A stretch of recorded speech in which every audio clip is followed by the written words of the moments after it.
this garden, we always look forward to fall in the meadow. When I showed up, there was a great backdrop of conifers and oaks and evergreen trees like the native madrone, but there wasn't a lot of fall color on the lower plane of the garden. And we did it with shrubs and grasses that give fall and winter interest, and shrubs and trees that have fall and winter interest. The garden is just magical.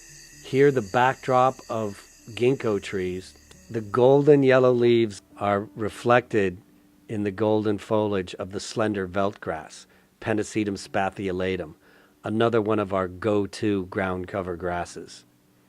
It's hard to go wrong with a forest of ginkgo trees. Perhaps one of the most versatile of the ground cover grasses are the Sesslerias, the moor grasses.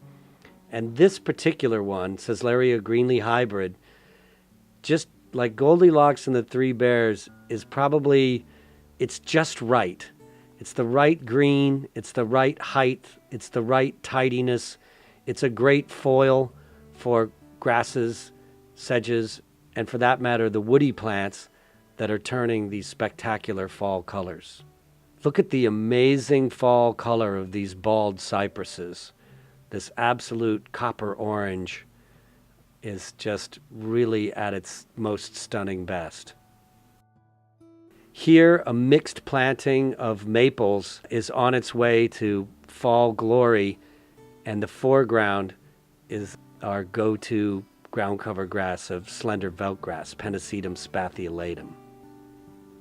Out by the point, the Pennisetum spathiolatum is in really hard compacted soil, and it doesn't bloom at the same frequency or have the same show that it does in other parts of the garden where the soil is richer, but it still makes a gorgeous foil for the mixed evergreen trees in the background. We continue to add interest to the garden. This is a Japanese pavilion created by some local wood artisans with this wonderful sort of drunken bridge that goes out over the water and then has a little tea house, viewing house, to sit and contemplate the meadow and the pond.